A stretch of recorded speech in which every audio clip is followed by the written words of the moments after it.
ready.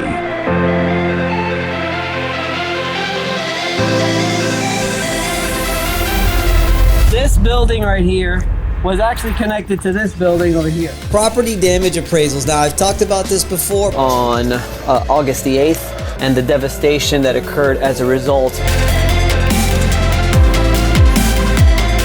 Welcome back to the Commercial Claim Show. What we're gonna do right now is give you a quick recap of the entire year. What an amazing year that we had. So many crazy things, and honestly, we capped it off with the most incredible public adjuster, contractor, attorney conference of the year. I don't care if you have another conference that you've been to that you think is better. This was the best one. Advocates United in Miami 2023. Epic, amazing, incredible, phenomenal. I can't even begin to describe what an amazing event. Thank you for coming, and I'm gonna recap it and talk about it right now. We had the event and it was absolutely incredible. What a journey to get there. What an incredible experience, and frankly, all of your positive comments and outlook on the event is really just encouraging us to go bigger and to go harder on the next one.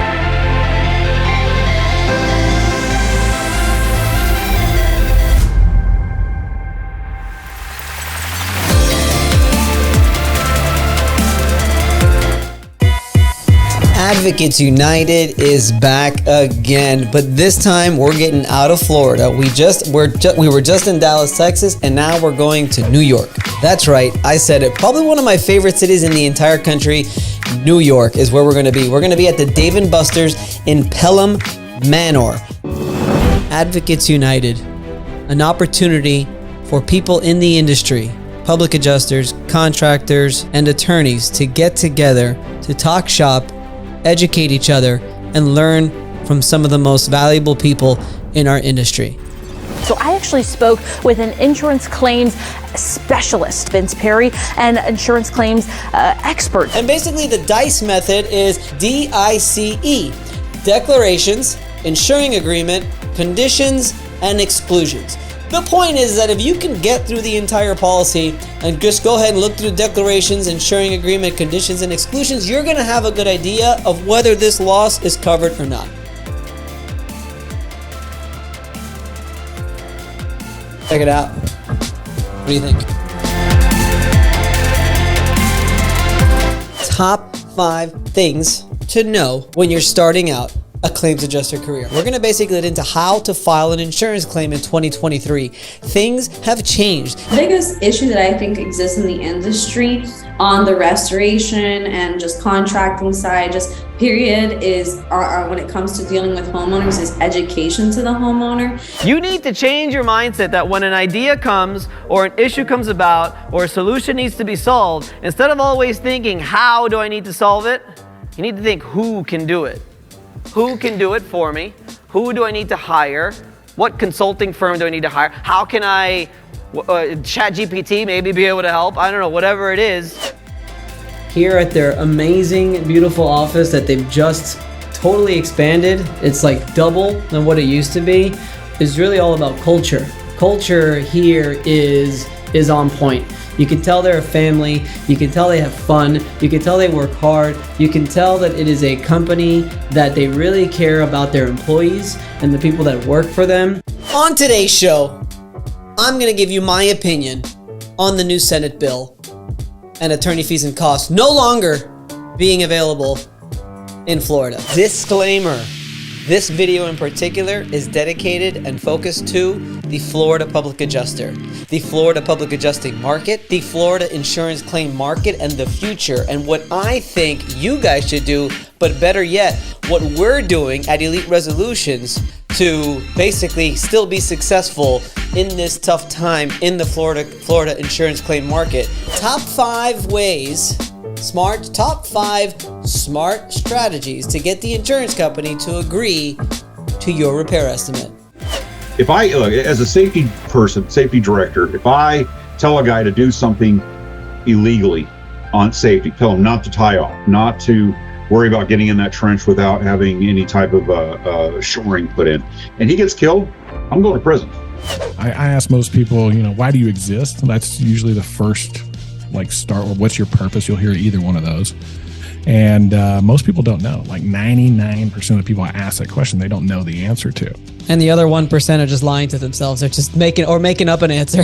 If I were the contractor in that scenario, I would physically repel from the adjuster at that point. And I would say, whoa, it sounds to me like you're talking about policy and coverage.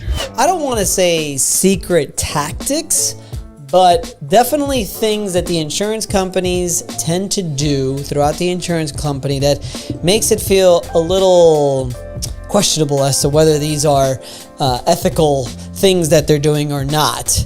Another freeze in Texas. It seems like it happens every year now, and I feel so terrible for these people where it gets so freaking cold.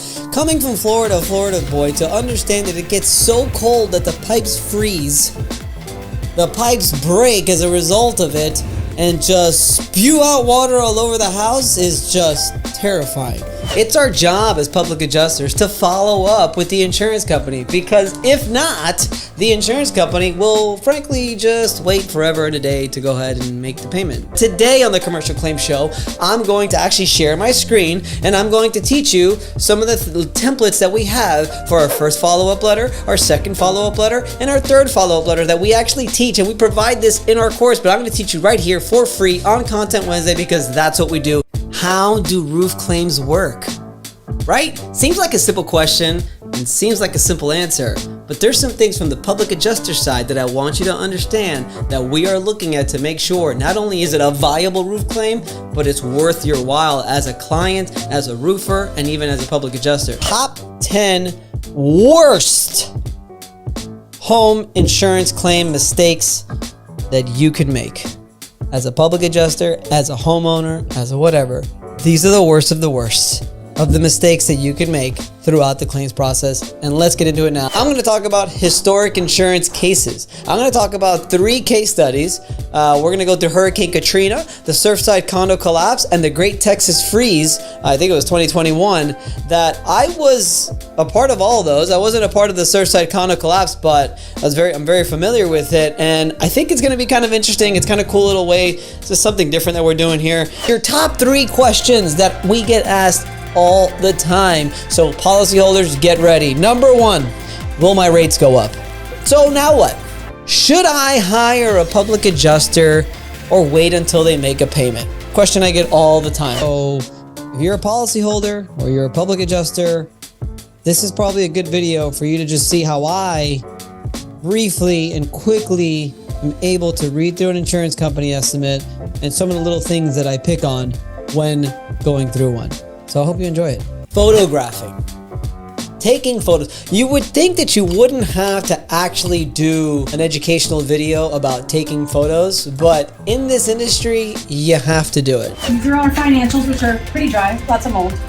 But you have all these cracks in the walls, you see? I guess that's from moving around. That one kind of blew out over there.